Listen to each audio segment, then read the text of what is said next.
Om Shanti. Good morning.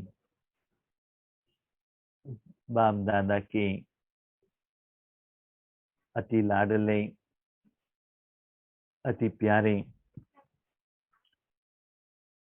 सेवा के निमित्त आत्माएं, ब्राह्मण कुलभूषण आत्माओं को आज की ये अव्यक्त मुरली विचार सागर मंथन क्लास में आप सभी को बाप दादा की तरफ से हार्दिक स्वागत है। हर हफ्ते की तरह हम लोग जो हमारा बाबा हमको संडे स्पेशल भोजन खिलाते हैं, संडे तो हम खाते हैं, लेकिन आज हजम करने का दिन है। जो खाया है उसे एक बार याद करने का, उस टेस्ट को फील करने का और उसका जो सार है वो योग में धारणा करने का और संस्कार बनाने का विधि बाबा हमको एक क्लास में देते हैं। तो सदा बाबा हमको उन्नति की होरी लेकर जाते हैं। मेरे बच्चे सदा उड़ते रहे, खुद उड़ते रहे और दूसरों को उड़ाते रहे। उस समय के अनुसार हमारे प्यारे पिता परम शिक्षक बच्चों से क्या चाहते हैं या बच्चों को कैसे रेडी करते हैं, इस स्पेशल मुरली द्वारा हम लोगों से बाबा बात करते हैं। तो ये मुरली का डेट है, ओरिजिनल मुरली बाबा ने चलाया है 7 मार्च 1988। तो रिसेंटली 22 अगस्त 2021 में रिवाइज हुआ है। तो लास्ट मुरली में बाबा कह रहे थे, मैं भाग्यवान बच्चों को देख रहा हूं। इस मुरली में बाबा कहते हैं, मैं बच्चों को क्या क्या भाग्य दिया हूं, किस स्मृति में रहना है। लास्ट मुरली में बाबा ने एक बात कहा था, बच्चे शांति शांति करके बैठ जाते हैं और नींद आ जाता है, लेकिन अपने भाग्य का स्मृति नहीं रहता है, इसलिए खुशी नहीं रहती है। तो खुशी के लिए किस विधि से बाबा को याद करना है, योग लगाना है, किस नशे में रहना है, इसे भी बाबा हमको कह रहे हैं आज के मुरली में। और कितना वैरायटी का भाग्य है। वैसे तो बहुत कुछ भाग्य है, लेकिन थोड़ा कुछ बाबा भाग्य के बारे में वर्णन कर रहे हैं और उन बच्चों का जो क्वालिटीज, भाग्यवान बच्चों में क्या क्या विशेषता किस कर्मेंद्रिय द्वारा दिखाई देता है, उस साधन द्वारा बाबा कैसे ईश्वरीय सेवा लेते हैं, ये भी बाबा कह रहे हैं। इस मुरली का हेडिंग है, भाग्यवान बच्चों के श्रेष्ठ भाग्य की लिस्ट। बाबा लिस्ट बता रहे हैं, बच्चे आपके पास क्या क्या भाग्य है। बहुत सुंदर बात है, जो भी भाग्य हमारे जिंदगी में है वो भाग्य विधाता बाप द्वारा हमको मिला है। स्थूल कोई बिल्डिंग, पैसा, नाम, मान, शान, शरीर का कनेक्शन में नहीं है। रूहानी भाग्य के बारे में बाबा बता रहे हैं। तो वो लिस्ट सुबह से रात तक कैसे रहता है, उसके साथ हमको कैसे कनेक्टेड स्मृति रूप में रहना है, ये बाबा हमको कह रहे हैं। इस मुरली में बाबा कहते हैं, आज भाग्य विधाता बाप दादा अपने भाग्यवान बच्चों को देख रहे हैं। माना बाबा के भाग्य को अपने में धारणा कर ली है, वो भाग्य को बाबा देख रहे हैं। जैसे कि लौकिक में माँ क्या करती है, अपने बच्चों को लेकर आके बहुत अच्छा क्लीन स्नान कराती है, नया कपड़ा पहनाती है, गहने डालती है। उसके बाद कहता है, देखो देखो मेरा बच्चा कितना सुंदर है। सुंदर क्यों बना? किसने बनाया? माँ ने ही जन्म दिया, माँ ने ही बेड से उठाया, माँ ही खींच कर लेकर गई, माँ ने ही स्नान कराया, भोजन खिलाया, और जिस कर्म क्षेत्र में जाने के लिए जो कपड़े चाहिए था वो भी शॉपिंग करके माँ ने ही लेकर आ गया। किस कलर, किस डिजाइन, किस मैचिंग का गहने चाहिए ये भी माँ ने डिसाइड किया, और आयरन लगाकर रेडी रखा है, और श्रृंगार भी माँ ही कर रही है। सब कुछ करने के बाद देखते हैं, बेटे बेटे देखो आईने में कितना सुंदर दिख रहे हो। लेकिन वो सभी करने का जिम्मेवार कौन है? और बच्चा कहता है, हाँ मैं सुंदर हूँ, क्योंकि उनको मालूम नहीं है मेरा सुंदरता का कारण मेरी माँ है, अनजान है, छोटा है, नन्ना मुन्ना सा है ना, जानता नहीं है। लेकिन ये तो अफसोस का बात है, जब बच्चों में ज्ञान आ जाता है तब माँ बाप को बच्चा अलग कर देता है। जब बच्चे को कुछ मालूम नहीं है तो माँ का सहयोग लेता है। जब बड़ा बन जाता है कहता है मेरा है, मैंने किया है। तो वैसे भी हम बच्चे जब बाबा का भाग्य को यूज करते हैं, ईश्वरीय सेवा करते हैं, नाम मान शान आता है, उसके बाद हम कहते हैं मैंने किया, मैंने सेवा की, है ना। इसलिए वो सभी बात आज बाबा हमको कह रहे हैं। तो ऐसे भाग्यवान बच्चों को देख रहे हैं। बच्चे देखो, दुनिया में भी भाग्यवान बच्चे हैं। हमने इसमें कहा 550 करोड़, लेकिन अभी तो 7.5 करोड़ के नजदीक में है सारे जो दुनिया में मनुष्य आत्माएं जितना भी है। तो उनके आगे आप तो कितना छोटा संसार वाले हो, ब्राह्मण आत्माएं, लेकिन भाग्य में आप कितना महान हो। वो भाग्य का नशा है, ये बाबा हमको पूछ रहे।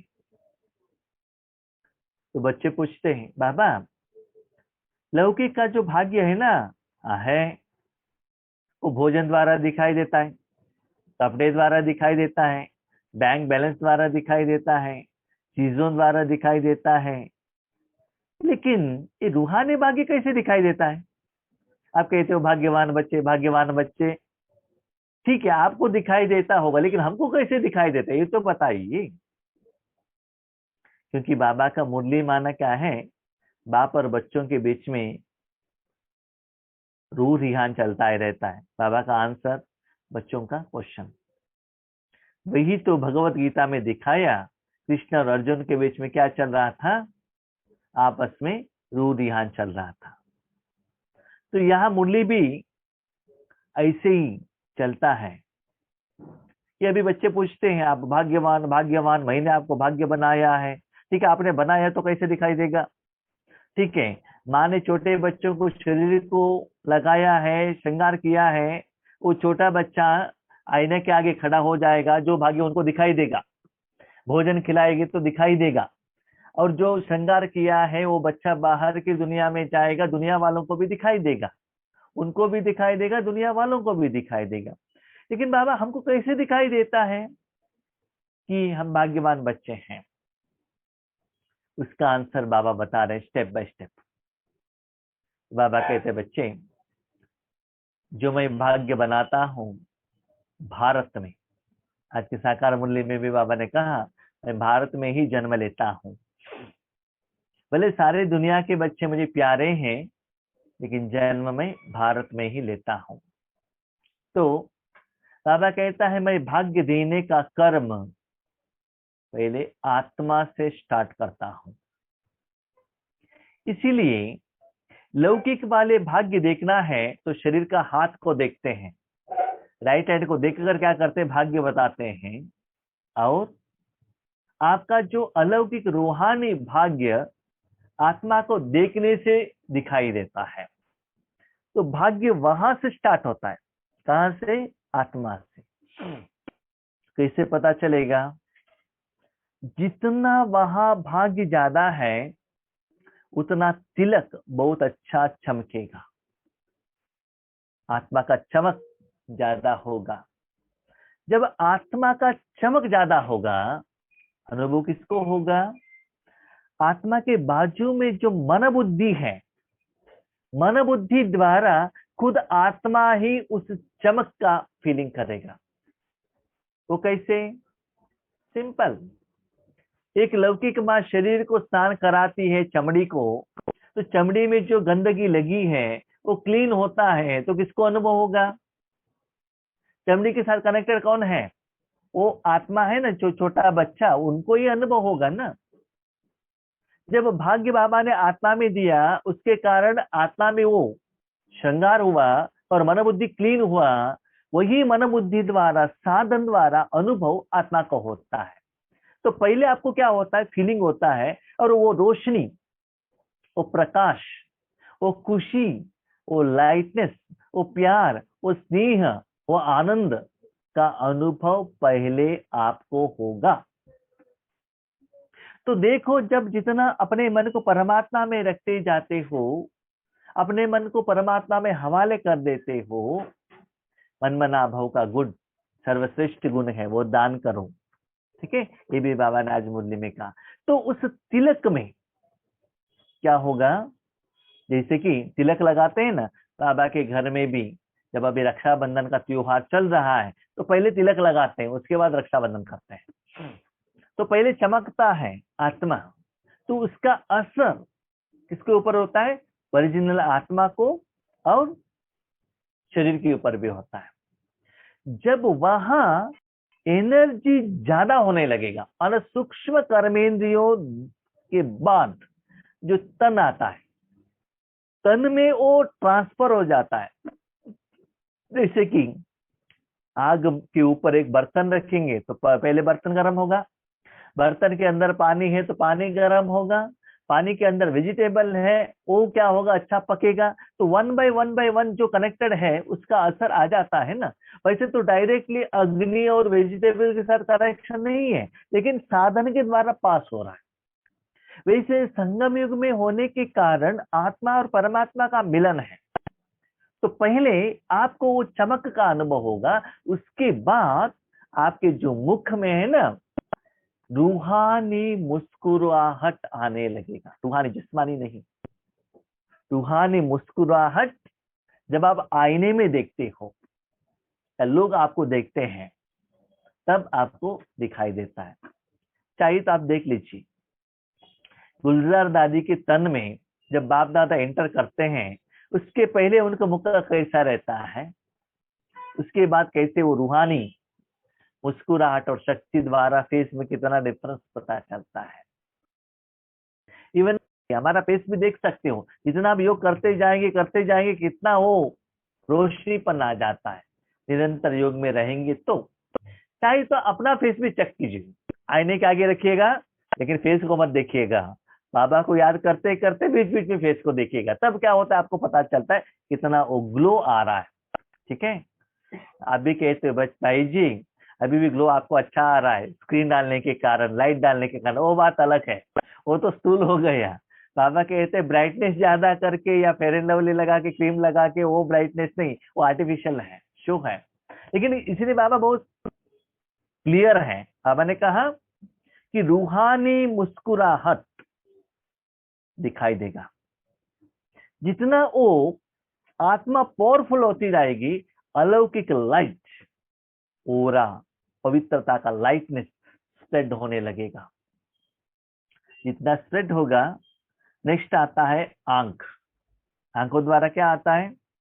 दिव्य दृष्टि से जिनको भी आप देखते हो या आप निमित्त बनते हो, उनको खुशी का लहर उत्पन्न होगा। खुशी, क्योंकि आपके आंखों में क्या है? खुशी है।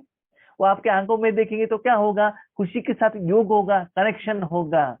जब योग हो गया तो क्या होगा? आप पावरफुल हो, उसका प्रभाव उनके ऊपर पड़ जाएगा। आपने जोक्स नहीं सुनाया, आप सूर्य के साथ कनेक्टेड नहीं हो, आप परमात्मा के साथ कनेक्ट होने के कारण रूहानी खुशी का जो अनुभव है ऑटोमेटिकली सेवा के रूप में वो ट्रांसफर होगा। तो इस मुरली में बाबा कह रहे हैं, बच्चे वर्तमान समय के अनुसार ईश्वरीय सेवा कैसे होना चाहिए।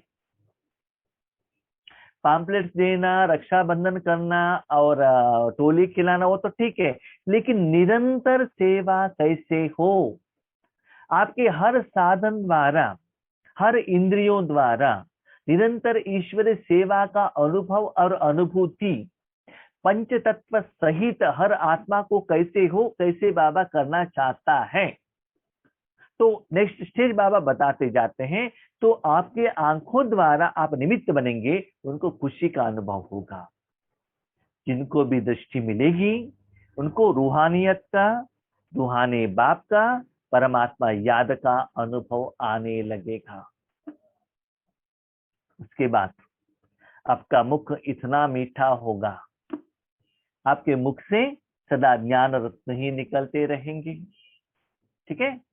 उसके बाद वो एनर्जी कहा जाता है आत्मा, आंख, मुख, फेस, वाइब्रेशन फुल बॉडी में स्प्रेड हो गया। जब बॉडी में स्प्रेड हो गया तो आपको हल्कापन का एहसास होता है आपको। उसके साथ जितना वो एनर्जी फ्लो होता ही जाता है, आपके रिंग में, आपके ओरा में, आपके जोन में जो भी आत्माएं सहित जड़ चीज भी आते हैं, उनको भी हल्कापन का अनुभव होने लगेगा। इसीलिए आप जितना पावरफुल योग करते हो, योग के बाद आप कहते हैं बाबा बॉडी तो कितना लाइट है। सेंटर में आने के पहले तो पीठ दर्द कर रहा था, घुटने में दर्द था, अभी तो कितना लाइटनेस का फीलिंग आ रहा है। तो मुझे गैस्ट्रिक का प्रॉब्लम है, मैं देखता हूँ अक्यूप्रेशर करूंगा तो भी गैस बाहर निकलता है, मेडिसिन लिया तो भी गैस बाहर निकलता है, और योग करता हूं तो भी, राजयोग का बात कर रहा हूं मैं, राजयोग करूंगा तो भी गैस बाहर निकलता है। क्यों? जब राजयोग करते हैं ना, जो पॉजिटिव एनर्जी अंदर चला जाता है, वहां जो शरीर में जो अनवांटेड नेगेटिव एनर्जी चाहे स्थूल और सूक्ष्म रूप में है, वो भी बाहर चले जाता है। इसलिए बहुत सारे आत्माओं का ये अनुभव है, राजयोग द्वारा मेरा ये बीमारी कम हो गया, हार्ट का प्रॉब्लम चला गया, हेडेक चला गया। क्योंकि जब अंदर पॉजिटिव एनर्जी जाता है, ऑटोमेटिकली नेगेटिव एनर्जी वहां नहीं रहता है। आपने पानी से साफ किया तो गंदगी तो जाना ही चाहिए। तो ऐसे अपने को चेक करो, क्या आपका जो ईश्वरीय सुख, भाग्य, आपके शरीर के हर particle, each and every cells charge होकर या निरंतर ऑटोमेटिकली सहज रूप में कर्म करते हुए भी ईश्वरीय सेवा कर रहा है क्या? ज्ञान सुनाने का बात तो अलग है, चित्र द्वारा एक्सप्लेनेशन करना वो बात अलग है, और भाषण करना वो बात अलग है। लेकिन आज बाबा का नया विधि स्टार्ट हो गया। क्या है? कर्म करते हुए भी ऑटोमेटिकली ईश्वरीय सेवा चलते रहे। इसका मतलब जितना आप उस भाग्य की स्मृति में रहेंगे बच्चे, सेवा के लिए एक्स्ट्रा आपको मन रखने का, सोचने का, संकल्प करने का, पुरुषार्थ करने का जरूरत नहीं रहता है। उस स्थिति में रहेंगे तो ऑटोमेटिकली पता चलेगा। सिंपल। लौकिक में आप देखिए, कोई बहन ने व्हाइट एंड व्हाइट कपड़ा पहनकर बैच डाल दिया, लोगों को पता चलता है ब्रह्म कुमार कुमारी है, नहीं कुमारी है, ब्रह्म कुमार है, तो व्हाइट पैंट शर्ट डाल के एक बैच डाल दी तो पता चलता है ना, कहने का जरूरत नहीं रहता है। तो वैसे ही उस स्थिति में रहेंगे, आपका विकर्म भी विनाश होता रहेगा और ईश्वर सेवा भी होता रहेगा, ऑटोमेटिकली, सहज और सरल। तो ये स्थिति प्रत्यक्ष रूप में दिखाई देगा। ऐसे ही मैं बच्चों से ये हफ्ते में ये पुरुषार्थ चाहता हूँ, ऐसे सेवा मैं बच्चों से चाहता हूँ, ऐसे मैं मेरे बच्चों को रेडी करता हूँ। जैसे कि माँ को मालूम है ना, बच्चे को मुझे स्कूल में भेजना है तो कैसे रेडी करना है, शादी में लेकर जाना है तो कैसे लेकर जाना है, कैसे रेडी करना है, आज स्कूल में स्पोर्ट्स है तो कैसे रेडी करना है, जानते हैं ना। तो ऐसे ही आगे मेरे बच्चे 21 जन्म के लिए, 5000 ईयर्स के लिए मेरे बच्चे कैसे रहना चाहिए, तो त्रिकालदर्शी होकर बाबा आज हमको रेडी कर रहा है। थोड़ा सोचिए, तो मेरा बाप कितना महान है, कितना श्रेष्ठ है। उनका सोच और चिंतन आप कल्पना भी नहीं कर सकते हो। तो वो भाग्य की स्मृति में रहो ना, वो खुशी की स्मृति में रहो ना, तब देखो कितना नशा चढ़ जाता है। इसलिए बाबा कहते हैं बच्चे राजयोग बहुत सहज है। लेकिन बाबा अभी हमको मालूम है ये स्थिति हमारा आया नहीं है, आएगा कब? हमने एक क्वेश्चन पूछा बाबा को, बाबा आप भाग्य भाग्य कहते हो ना, वो भाग्य कैसे दिखाई देता है? बाबा ने बताया बच्चे देखो, इस विधि से आप रहेंगे तो ऐसे आंख द्वारा ऐसे होता है, मुंह द्वारा ऐसे होता है, और आत्मा द्वारा ऐसे होता है, शरीर द्वारा ऐसे होता है। ये रिजल्ट से बाबा ने बताया, ठीक है। लेकिन ये कब होगा? बच्चे भी कुछ कम नहीं है। तो बाबा कहते बच्चे देखो, आज दुनिया में, अभी दुनिया की तरफ जाना चाहिए। अभी ये तो आपके लिए अनुभव हो गया, आपके मन बुद्धि संस्कार को हो गया, शरीर को हो गया। दुनिया की तरफ रिजल्ट या अनुभव लोगों को कब होगा? आज जो कोरोना आया है या अफगानिस्तान का जो इश्यू है, जो भी दुनिया में चल रहा है, इसको देखकर थोड़े लोगों में वैराग्य का वृत्ति थोड़े से आया, स्थूल रूप में वैराग्य वृत्ति आया तो लोग। क्योंकि कितना भी पैसा करो कुछ नहीं होता है, कितना भी करोड़ पैसे रहो लेकिन शादी नहीं कर सकते हैं, प्रोग्राम नहीं कर सकते हैं, जो मित्र संबंधियों को भोजन नहीं खिला सकते हैं, घूमने के लिए नहीं जा सकते हैं, तो ये सभी करके क्या फायदा है? तो थोड़ा क्या हुई वैराग्य। वैराग्य माने क्या है? सारे सुख को अनुभव करते करते करते करते उसके बाद वैराग्य आना चाहिए। जैसे कि मुझे लगा कि दूध पेड़ा खाना है, ठीक है, तो हमको मोहित बाई ने 2 केजी दूध पेड़ा लाकर दे दिया, तो खाकर खाकर मुझे ऐसा लगता है कि वैराग्य हो गया, ठीक है। जैसे कि मैं आपको कहता हूँ 2012 में मुझे गवर्नमेंट जॉब मिला था, कैगा जनरेटिंग स्टेशन हमारे डिस्ट्रिक्ट में। तब मुझे क्या किया, मेरे बहन, लौकिक बहन सेंटर टीचर थी, उन्होंने पुलियोगरा का ये बना के दे दिया आइटम, मसाला। तो मैंने क्या किया, वहां हर रोज मॉर्निंग आफ्टरनून नाइट तीनों टाइम चावल और पुलियोगरा, चावल और पुलियोगरा, ऐसा 15-20 डेज तीनों टाइम एक ही हो गया। उसके बाद उसका फलस्वरूप क्या हो गया, 15 दिन के बाद मुझे लूज मोशन स्टार्ट हो गया, क्योंकि बॉडी में सब इमली चला गए ना। तब से मुझे क्या हो गया है, पुलियोगरा का नाम सुनते ही वैराग्य आ गए। क्यों?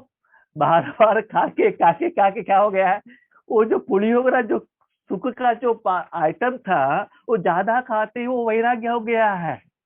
इसलिए जो शुगर ज्यादा खाते हैं ना उनको शुगर का डिसीज आ जाता है, मसाला का आइटम ज्यादा खाते हैं तो पाइल्स और बीपी आ जाता है, तो उसमें वैराग्य आ जाता है ना। तो वैसे ही बाबा कहते हैं जो सुख का जो साधन है, फॉर एग्जाम्पल ले लीजिए, बच्चे चाहिए चाहिए चाहिए, बच्चे बड़े हो गए, स्कूल जाने लगे, अब बच्चों के ऊपर वैराग्य। क्यों? इतना नटखट करते हैं, बात नहीं सुनते हैं। बाबा इनसे अलग कर दो ना प्लीज, अभी तो पहले स्कूल तो जाते थे, अभी तो घर में ही रह रहे, क्या करे उनको, उनके ऊपर क्या हो गया, वैराग्य आ गया। पहले तो प्यार था, भोजन, बर्थडे, सब कुछ कितना चलता था, अभी उनसे अलग रहना है, अच्छा लग रहा है। तो जो चीज को हम यूज करने के बाद हमको अच्छा नहीं लगता उसको कहते हैं वैराग्य। इसलिए बाबा के ज्ञान, भक्ति, उसके बाद वैराग्य। संगम युग में ज्ञान मिलता है, सत्युग त्रेता युग में चलता है, द्वापर कलयुग में भक्ति आता है, उसके बाद वैराग्य आता है।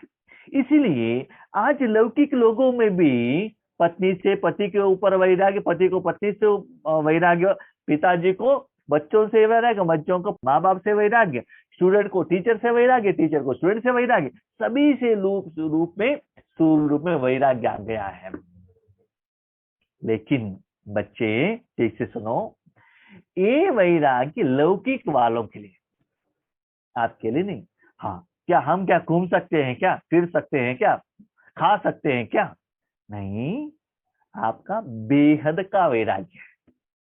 उनका लौकिक वैराग्य क्या है?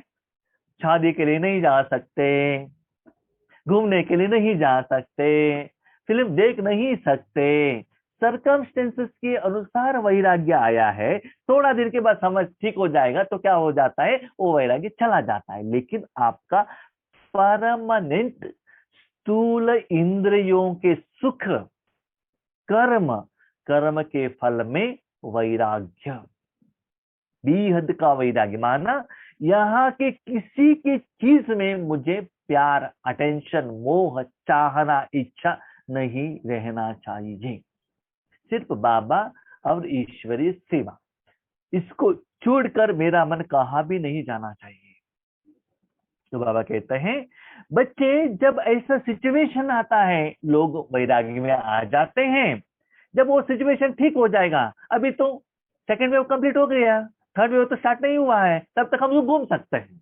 वापस क्या आ जाएंगे, वो सुख का अनुभव करने में आ जाएंगे, और वापस प्रॉब्लम आ जाएगा, तब और वेद का वैराग्य में चले जाएंगे। लेकिन आपका जो स्थिति है, कोरोना हो या न हो, ठीक है, कर्फ्यू हो या न हो, लॉकडाउन हो या न हो, निरंतर आपका बेहद का वैराग्य वृत्ति धारण करना है। क्यों? क्योंकि ऐसे हद के वैराग्य में आना जाना रहेगा, और यही दुनिया जब अति में चला जाएगा, आज जो एक अफगानिस्तान है वो ज्यादा एरिया में चला जाएगा, जब अति में जाएगा तब वो लोग सच्चे सुख के लिए आएंगे। उस समय ऊपर जो मैंने फर्स्ट प्यारा में जो विधि बताया ना, आंखों से सेवा करना, वाइब्रेशन भेजना, मुख में रूहानी मुस्कुराहट आना, और वाइब्रेशन क्रिएशन करना, आपकी ओरा में आना, तो ये उनको क्या करेगा, आपके तरफ आने के लिए सहयोग देगा। लेकिन अभी आपको उसके लिए रेडी रहना है। तो बाबा क्या है, इसे भी करने के लिए सब कुछ छोड़कर आराम से तपस्या करते बैठना है क्या? नहीं बच्चे, बेहद का वैराग्य माना ऐसा नहीं भोजन ही मत खाओ, कपड़ा ही नहीं पहनो, ऐसा नहीं है। बाबा सिंपली कह रहे हैं, बार बार ठीक से सुनिएगा बच्चे, मैं आपको 21 जन्म के लिए दाल, रोटी, सब्जी का गारंटी देता हूं। ठीक से सुनिएगा, दाल, रोटी, सब्जी। इसमें बाबा ने गुलाब जामुन नहीं कहा, मसाला डोसा नहीं कहा है, गोभी मंचूरियन नहीं कहा है। आप कहते हैं नहीं नहीं भाई जी, हम आंध्रा वाले रोटी नहीं खाते हैं, चावल खाते हैं। हाँ, रोटी की जगह पर चावल रखो बस, और कोई आइटम चेंज मत करना, ठीक है। तो ये मैंने गारंटी किया है, शरीर के लिए जो लिमिटेड हेल्दी फूड जो चाहिए, मिनिमम नीड्स, वो मैं आपको देता हूं। ज्यादा भोजन बना के खाएंगे, शरीर भी गड़बड़ हो जाएगा और भविष्य का भाग्य भी खोलेंगे। इसलिए क्लियरली बाबा ने कहा, अभी से आप बेहद का वैराग्य वृत्ति धारणा करेंगे। तो बाबा ने ये नहीं कहा बच्चे सेवा में मैं आपको कार दिलाऊंगा, बिल्डिंग दिलाऊंगा, मैं आपको सीट दूंगा, नहीं कहा। दाल, रोटी, सब्जी, अंत समय तक भले दुनिया कितना भी भूखा हो, मैं आपको दिलाऊंगा। किसके आधार पर? अभी वर्तमान समय के बेहद का वैराग्य वृत्ति रखकर, सिर्फ परमात्मा में मन रखने से आपसे जो पॉजिटिव एनर्जी पंच तत्व तक जाता है, वो पंच तत्व आपको उस समय सेवा के रूप में, निमित्त रूप में आपको सिंपल भोजन देंगे। वही सिंपल भोजन गुलाब जामुन के रूप में मस्त होकर खाना है। तो ये बाबा का गारंटी है, ठीक है। तो बाबा कहते हैं बच्चे, पहले 2 प्यारा में बाबा ने कहा क्या है, पहले आपको क्या करना है, मैं क्या चाहता हूं। सेकंड, ऐसे करते जाएंगे, बेहद का वैराग्य वृत्ति डालते जाएंगे, तो दुनिया के लोग आपके पास आएंगे, आपको वहां जाने का जरूरत नहीं रहता है। लेकिन उसके लिए थोड़ा टाइम है बच्चे, वो सिम्टम्स दिखाई दे रहा है, आप भी देख रहे हो, दुनिया वालों के संकल्प में भी आया है, थोड़ा थोड़ा रिहर्सल चल रहा है, थोड़ा जा रहे हैं वापस आ रहे हैं, ठीक है। आप चाहिए तो देख लीजिए, जब कोरोना स्टार्ट हो गया, लॉकडाउन स्टार्ट हो गए, ज्यादा लोग स्पिरिचुअलिटी की तरफ जा रहे थे। यूट्यूब में स्पिरिचुअल प्रोग्राम ज्यादा उसका व्यूज आ रहा था। अभी क्या हो गया, लॉकडाउन ओपन हो गया ना, और फिल्म सीरियल देखने में बिजी हो गए। ठीक है, ओके। ऐसे करने के लिए आपका टाइम टेबल कैसे आना चाहिए, इससे बाबा आपको रेडी करना चाहता है। लेकिन स्टार्टिंग कहाँ से है? स्टार्टिंग से विधि बाबा ने बताया क्या है। सुबह मैं ही आपको उठाता हूँ अमृत वेला। थोड़े बच्चों को ऐसे लगता है कोई आके उठा रहा है, इसलिए भक्ति मार्ग में याद मगार में क्या किया, टेम्पल में घंटी बजाते थे। उठो उठो, सुप्रभात कहते हैं ना, उत्तिष्ठो उत्तिष्ठ गोविंदा, है ना, कहते हैं ना, वैसे सुप्रभात और घंटी। ठीक है, तो हम लास्ट हफ्ते 15-20 दिन पहले एक जगह पर बट्टी के लिए गए थे। सुबह अमृत वेले के बाद मुरली क्लास करने के बाद थोड़ा टाइम था, थोड़ा हम सोने के लिए जाते थे। हम 2-3 लोग भाई थे, रूम में जाते थे सोने के लिए, तकिया में सिर लगाते थे, वहां स्टार्टिंग शुरू होता था उत्तिष्ठ उत्तिष्ठ गोविंद गरुड़ा ध्वजा करके। तो हम सोने के लिए जा रहे हैं, वहां क्या करे, हम लोगों को उठा रहे, हम लोग मतलब भगवान को उठा रहे, क्योंकि 6 बजे हो जाता था। तो वैसे बाबा कहते, बच्चे जैसे मैं आपको उठा रहा हूं, वैसे भगत लोग घंटी बजाकर देवताओं को उठाते हैं। तो देखो आपको उठाने वाला कौन, बाबा है ना, क्योंकि बाबा का पहला श्रीमत वही है। क्या है, पावरफुल अमृत वेला करो। और कल की वरदान, आज की वरदान में भी बाबा ने कहा, क्या कहा है बच्चे, इतना पावरफुल अमृत वेला करो, सिर्फ उस दिन के लिए नहीं, उस जन्म के लिए नहीं, सिर्फ संगम युग के लिए नहीं, 5,500 साल के लिए वो कमाई हो। वो कैसे, थोड़े लोग ऐसे रहते हैं, समझ लीजिए जब आप कोई कंपनी में ज्वाइन होते हैं तो स्टार्टिंग आपके वो 5-10 हजार रुपए का सैलरी रहेगा, तो वो महीने के लिए, उस दिन के लिए खाली हो जाएगा। जब वही सैलरी आपको 10-15 साल के बाद 1 लाख 2 लाख रुपए होगा तो क्या होगा, तो सैलरी ज्यादा होगा तो सेविंग्स कर सकते हैं ना। तो पहले भी आप 25 डेज की ड्यूटी में जा रहे हैं, अभी भी 25 डेज से जा रहे हैं, लेकिन सैलरी में डिफरेंस है ना। तो वैसे ही बाबा कहते अमृत वेले में इतना पावरफुल समर्थवान समर्थवान अमृत वेला हो, ताकि 5,000 साल के लिए कमाई हो, ज्यादा कमाई का एहसास हो। अभी आपका जो एनर्जी उन लोगों को तक जाना चाहिए, वो लोग आपके पास आएंगे जरूर, लेकिन पुरुषार्थ अभी से करना है। इसीलिए अमृत वेले पावरफुल करो। कैसे, अमृत वेले कहाँ बैठना है, कहाँ बैठना है, माना चेयर के ऊपर बैठना है, और ट्रांसलेटर के आगे बैठना है, पीस ऑफ माइंड चैनल के आगे बैठना है, हेडलाइट लगाना है।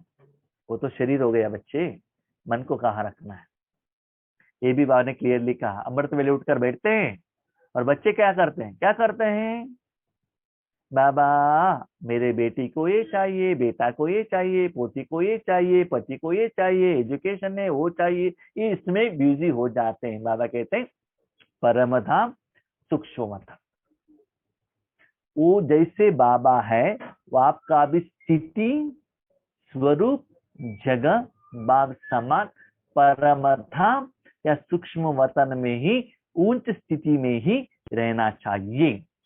इसीलिए वहां रहेंगे तो आपका स्थिति सहज हो जाएगा, इजी हो जाएगा। जैसे कि आप मधुबन में जाते हो, भट्टी में जाते हो, तो आपको लगता है ना योग लगाने को मुश्किल लगता है, क्या सहज हो जाता है।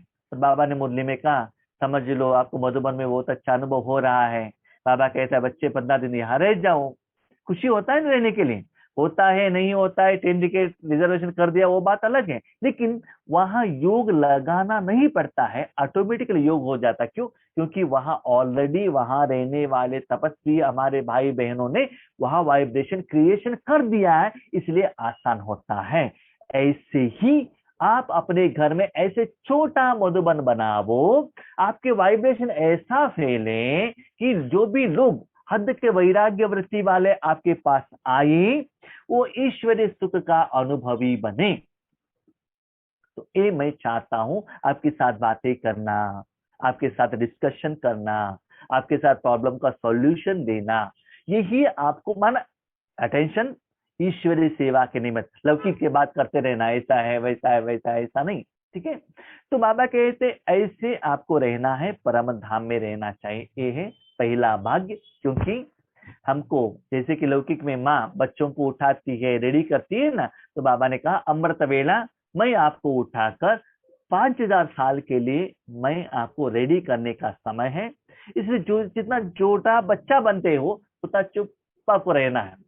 कितना बजे स्कूल का ज्ञान आता है, टेंशन बच्चों का है कि माँ को है?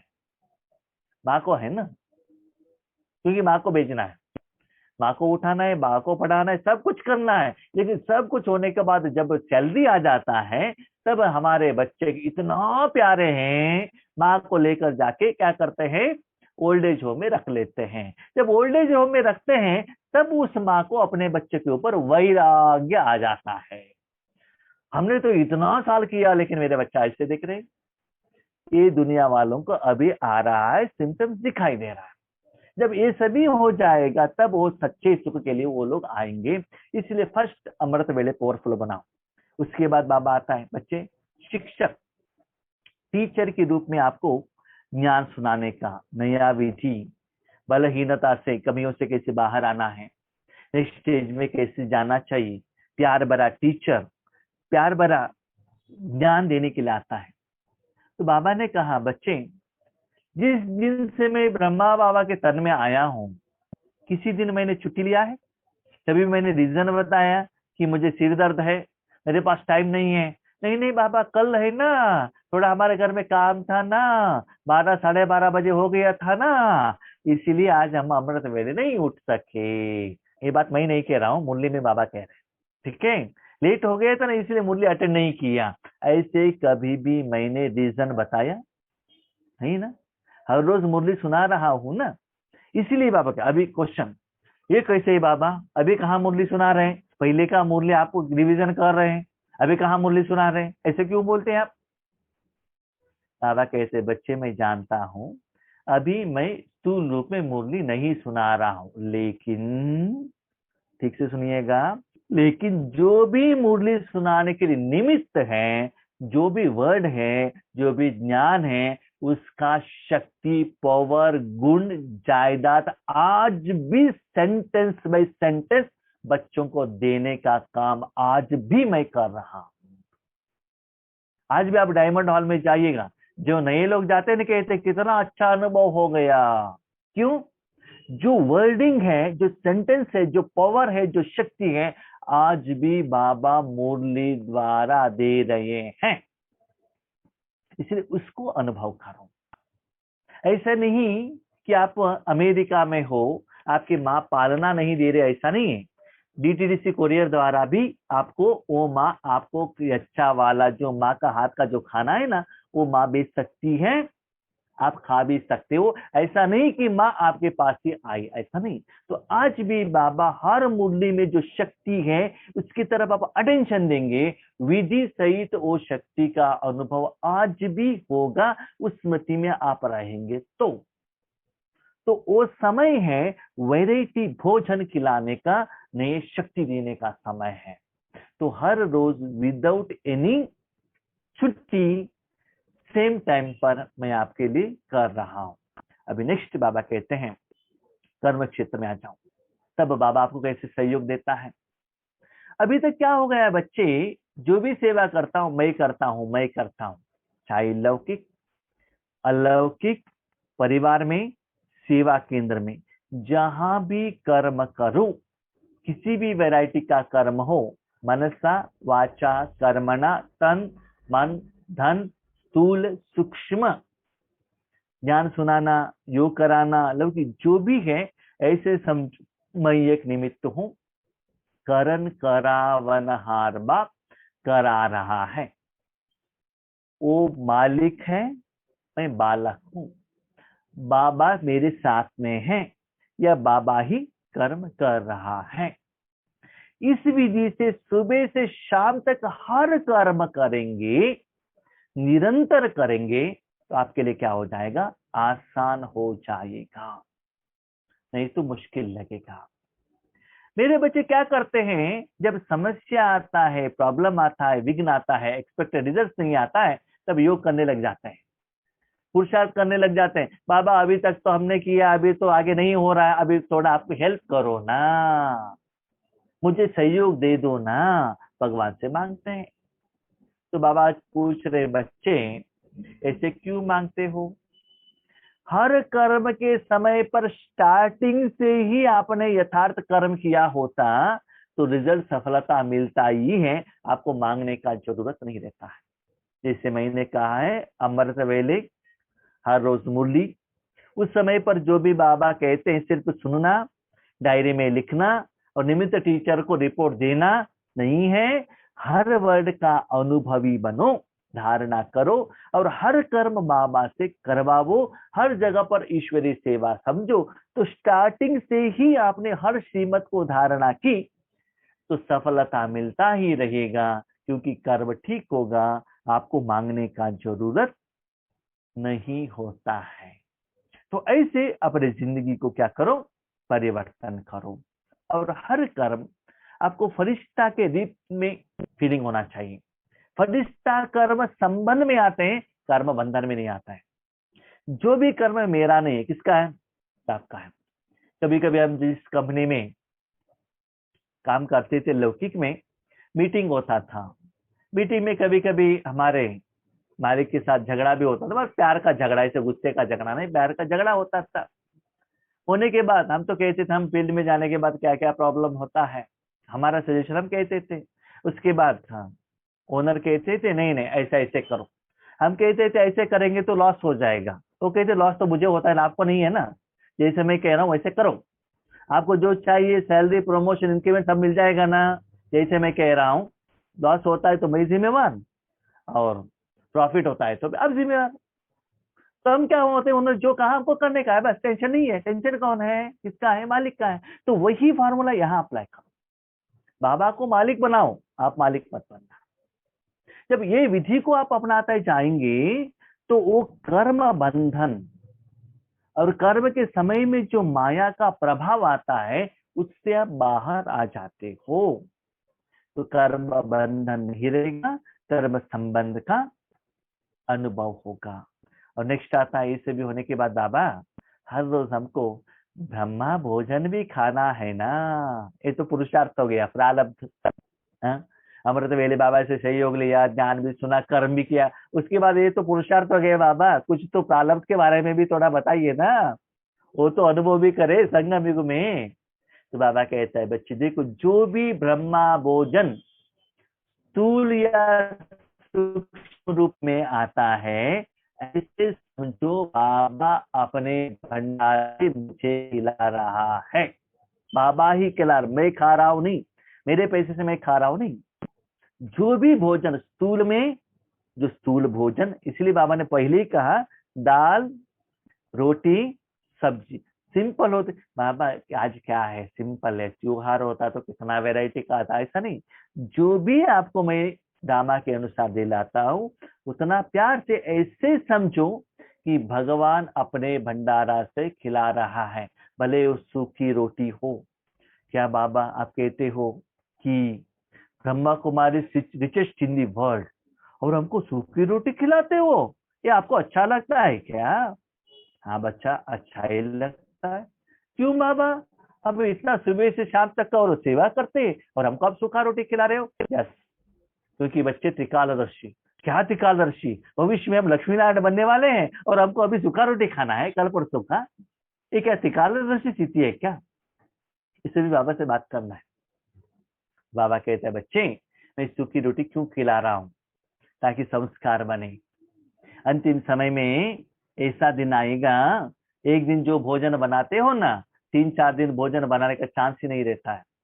उस समय आपको सूखी रोटी खाना पड़ता है, तो पहले आपके पास संस्कार है, उस समय आपको खाने के लिए कुछ प्रॉब्लम नहीं होता है। अभी संस्कार नहीं बना है तो क्या होगा, खाने को नहीं होता है, नहीं खाएंगे तो भी नहीं रह सकते। इसलिए उस समय न संकल्प आए न चिंता आई, इसीलिए मैं खिला रहा हूं, न कि मेरे बच्चों को सूखी रोटी में खिलाऊं, ऐसा नहीं है। कि आगे के लिए मेरे बच्चे रेडी रहे, उनके लिए संस्कार बनाना है, इसके लिए ये इंटेंशन से आपकी अच्छाई के लिए मैं कर रहा हूँ, आपके कल्याण के लिए कर रहा हूँ। आगे परिस्थिति आने के समय पर मेरे बच्चे एवर रेडी रहे, वो सिचुएशन वो एग्जाम के लिए फेल ना हो। क्या मैं इतना भाग्यवान बच्चों को इतना सूखी रोटी खिलाना कभी किसी बाप को अच्छा लगता है क्या? कुछ अच्छा तो नहीं लगता है, लेकिन आगे के लिए आपको रेडी करना है, इसीलिए मैं आपको ऐसे सिखा रहा हूं। तो वैसे सूखी रोटी भी बहुत प्यार से खाओ, और 36 प्रकार का भोजन मिलता है तो भी खाओ। ऐसा मत समझना जिस दिन आपको सूखी रोटी मिला है तो मैंने पुरुषार्थ कम किया, ऐसा नहीं है। बाबा ऑल सर्कमस्टेंसेस के लिए बाबा आप लोगों को रेडी कर रहा है, एवर रेडी बनना है आपको। तो ऐसे जो भी ब्रह्मा भोजन मिलता है क्या करना है, प्यार से बाबा खिला रहा है ऐसे समझ कर खा लो। उसके बाद बाबा सुबह उठ गए, काम कर दिया, पुरुषार्थ किया, ब्रह्मा भोजन किया, अभी क्या है, भोजन के बाद आराम। क्या करना है, संगम युग में आराम भी तो चाहिए। तो बाबा कहते हैं बच्चे आराम करना है तो राम को बुलाओ, ठीक है, राम को अपने घर में बुलाओ, बुलाकर उनके गोद में बैठ जाओ। बाबा आपको क्या लोरी सुनाएगा, गाना सुनाएगा, मेरा बच्चे आज बहुत अच्छा आपने सेवा की, अभी सो जाओ, कल सुबह उठना है ना, स्कूल में जाना है ना, होमवर्क करना है ना, करके क्या कर, सुबह सुबह उठो, होमवर्क करना है, पढ़ाई करना है करके, जैसे लौकिक माँ अपने बच्चों को सुलाती है ना, ऐसे ही माँ के गोद में जाकर सो जाओ, न कि व्हाट्सएप में खो जाओ, यूट्यूब में खो मत जाना। तो बाबा के गोद में सो जाएंगे तो रात को ईश्वर सेवा का ही स्वप्न आएगा, माया नहीं आएगी। माया आएगी बाप को देकर और भाग जाएगी। तो सुबह उठने से रात को सोने तक कितना वैरायटी का भाग्य है। तो हर सेकंड बाबा ही आपको पालना कर रहा है। अभी देखो बाबा ने कितना सिंपल विधि बताई, यहाँ योग है, अशरीरी है, बिंदु है, सर्वशक्तिमान है, अव्यक्त है, कुछ भी वर्ड बाबा ने यूज नहीं किया, कितना सिंपल विधि बताई है। तो बाबा कहते ऐसे स्मृति स्वरूप बनो। क्या ये भी नहीं कर सकते हो, क्या कर सकते हो, नहीं कर सकते हो? सुबह से शाम तक आप इस विधि को अपनाएंगे तो आपका भाग्य बनेगा। तो ये भी राजयोग ही है। ऐसा नहीं कि सदा राजयोग माना एक जगह पर ऐसे करके मुद्रा रखकर बैठ जाओ, ऐसा नहीं है। अब क्या कहते, कोई भी कर्म करते हुए समय के अनुसार मुरली द्वारा मैंने जो विधि बताई है उस विधि को मन से क्या करते चलो, धारणा करते चलो, तो 8 घंटा 10 घंटा नहीं, ईश्वरीय जीवन ही आपका क्या हो जाएगा, सहज राजयोग होता ही जाएगा। तो सुबह से शाम तक इस विधि से करते जाएंगे तो आपके अकाउंट में भाग्य ऐड होता ही जाएगा। तो उस भाग्य से आप क्या बनते हो, भाग्यवान बनते हो। अभी से स्टॉक करते जाएंगे, इसका फल स्वरूप भविष्य में क्या होगा, थोड़े ही समय बचा है, थोड़ा समय में आपको देखते ही मुख में रूहानी मुस्कुराहट, आंखों द्वारा खुशी, मुख द्वारा ज्ञान रत्न और वाइब्रेशंस, ये सभी आएगा। याद रखिएगा, ये सभी करने के बाद आपको क्या मिलेगा, गहने सारी 36 प्रकार का भोजन, दाल रोटी सब्जी, निश्चिंत नींद, खुशी, शक्ति, प्यार। बाबा ने क्लियरली कहा है आपको क्या करना है, माना बेहद का वैराग्य वृत्ति।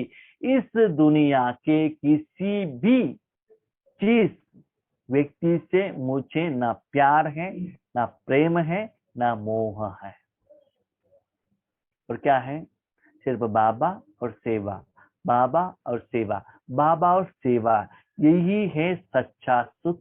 प्यारे भाई बहनों, अभी से ही आपको ये प्रैक्टिस करना चाहिए, करेंगे तो ही आपका भाग्य बनेगा ना।